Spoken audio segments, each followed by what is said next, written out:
Bonjour à tous, je me présente, je m'appelle Blackfire et voilà, on a parlé des Avengers, on a commencé à parler de leurs ennemis, on a commencé avec Spider-Man aussi. Et du coup, ben forcément, si on parle de Spider-Man, il faut parler de ces méchants emblématiques. Et pareil, je vais vous prendre un peu à contre-pied parce que j'ai hésité parce que les méchants de Spider-Man sont souvent intéressants. Il y a des méchants qui, bien évidemment, comme dirait dans Spider-Verse, les méchants de la semaine un peu. C'est une référence aux comics parce que des fois il y a des méchants qui sont un peu éclatés par terre et il y a des méchants qui sont exceptionnels et on va parler de l'un d'entre eux. Je ne vais pas vous parler du comics pour le coup, mais je vais vous parler d'un personnage exceptionnel qui n'est autre que Ezekiel Sims. Il faut savoir pourquoi ce personnage est aussi intéressant parce que Ezekiel Sims à la base est un allié de Spider-Man. Il le prévient que en gros il était destiné à devenir Spider-Man et que en fait c'est un personnage totémique, c'est-à-dire que euh, il y a des créatures qui sont des héritiers, Morlom, Chartra et d'autres, qui mangent les Spider-Man, entre autres. Et c'est hyper intéressant, il y a un truc mystique dans cette histoire, et en fait c'est hyper bien fait. Du coup, bah, Spider-Man, voilà, on va les rencontrer au fur et à mesure de l'histoire. C'est extrêmement bien dessiné par John Romita Jr., qui est le père senior, enfin le fils de John Romita Senior, qui était un excellent scénariste. Je commence pas par là parce que il y a plusieurs histoires dans le volume. Du coup, c'est pour ça que je voulais passer un peu à autre chose. D'ailleurs, je sais plus comment ça s'appelle. Oh, j'ai oublié comment ça s'appelle. Attendez, je vais regarder un petit truc.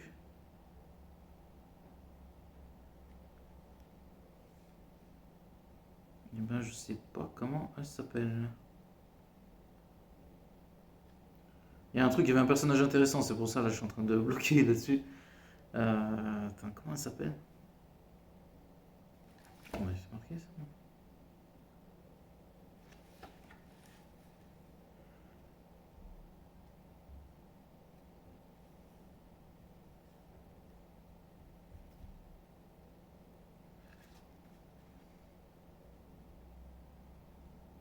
Ouais, c'est bizarre, ça dit pas son nom.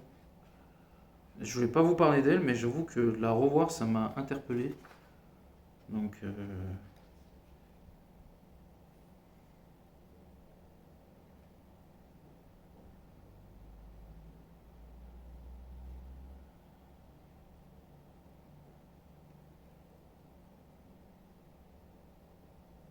non, bon, de vrai, c'était connecté à une histoire que. Ah, attendez, on va trouver, non? Bon, j'en profite, parce que le personnage est vraiment intéressant, c'est pour ça. Et en fait, je la vois et j'ai pas le nom du personnage, alors que je la connais.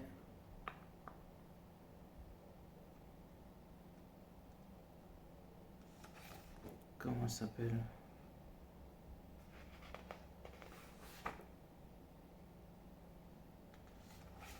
Et après, je vais vous parler de Morlam, hein, Morlam. Ezekiel, excusez-moi. Mais quand on connaît le personnage, on bloque parce que c'est vraiment un personnage de fou en fait. J'essaie juste de savoir son nom. Son nom, ma grande.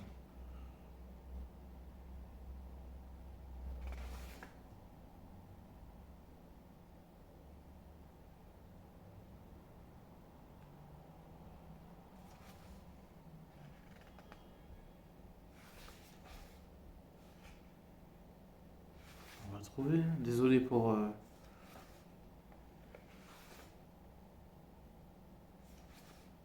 Je trouve pas son nom, c'est fou, hein.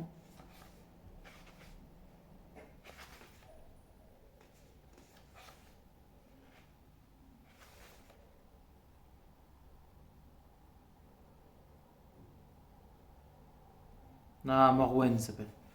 Voilà, bon, c'est pas grave. J'ai mis un peu de temps, je suis désolé. On va pouvoir enchaîner. C'était un méchant personnage qui est stylé, qui a un rapport avec Loki et Spider-Man. C'est pour ça que j'ai bloqué un petit peu.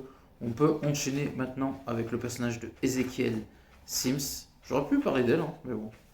En l'occurrence, on va parler de Ezekiel et comment vous expliquer ça.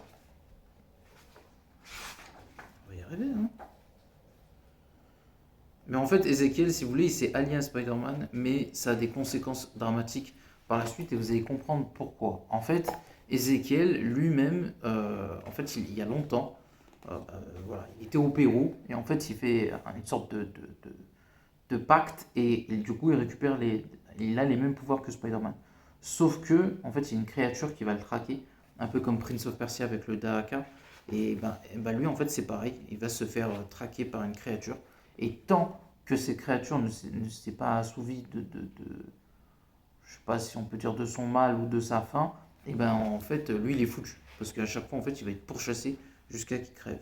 Donc, du coup, il a fait un rituel pour avoir les pouvoirs de Spider-Man, mais ça avait un prix. Et du coup, notre ami Ezekiel, voilà, va être traqué. Là, en fait, si vous voulez, dans l'histoire, quand on le rencontre, il est allié de Spider-Man et il lui a donné un coup de main pour se débarrasser de Morlom, mais paradoxalement, il a pu cesser de gagner de la confiance de Spider-Man pour le trahir. Et en fait, l'histoire, elle est incroyablement intéressante. Je ne suis pas trop rentré dans les détails pour l'instant, parce que c'est très complexe. Mais le personnage est complexe et hyper intéressant. Il a été joué par Tahar Rahim, malheureusement pour lui, c'était hyper mal écrit. Donc du coup, il n'a pas pu donner le talent qu'on lui connaît pour faire vivre le personnage. Et c'est un peu dommage. Et voilà, on voit Peter Parker et Ezekiel qui ont beaucoup de similitudes. On dirait un Peter Parker en fait plus vieux, plus expérimenté. Et en fait, voilà, on voit, pour ceux qui se posent la question, on a Morlom, comment il s'appelle, Dormammu en haut, comment il s'appelle, Morwen à ma gauche, Shade avec les lunettes si vous le voyez, et à ma droite, Chartra, celle qu'on parle beaucoup pour éventuellement Spider-Man Brand New Day. Et on va continuer encore, les amis. Et voilà, là, en fait, la créature va commencer à venir pour justement assouvir sa faim. Et en fait, Ezekiel va, comment dire ça, voilà, on voit Spider-Man qui fait des cauchemars en voyant MJ mourir. Et il va se réveiller en se disant mais qu'est-ce qui se passe. Donc du coup Spider-Man lui va essayer d'arrêter cette créature qui ressemble à Chartra d'ailleurs, ceci en passant.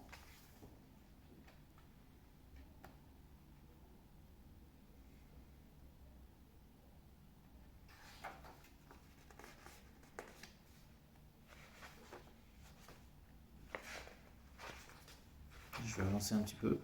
Et en fait on voit que entre guillemets Ezekiel a fait une sorte de deal avec la créature en disant bah écoute moi je veux pas mourir mais je vais te servir quelqu'un d'autre à ma place. Et c'est Spider-Man que la créature aussi veut en contrepartie de Ezekiel. En fait, Spider-Man est l'assurance vie de Ezekiel. Et c'est ce qui fait que, voilà, c'est trop long à expliquer, voilà, mais on sent un Peter Parker, Spider-Man blessé, trahi et humilié par Ezekiel. Et voilà, en fait, il a vu que Ezekiel s'est servi de lui pour se débarrasser de Chartra et de Morlom pour, après n'avoir voilà, plus qu'à terminer Spider-Man pour le donner à cette créature. Et l'histoire est vraiment intéressante et prenante.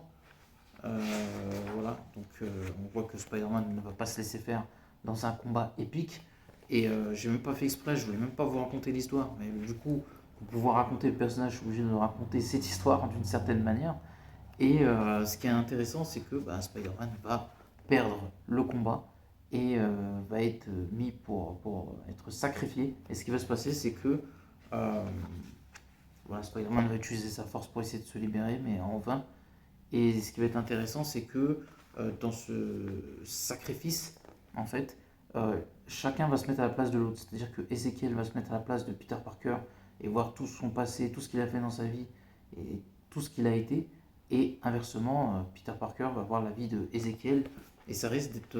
Et en fait, c'est voilà, deux pages et ça résume tout.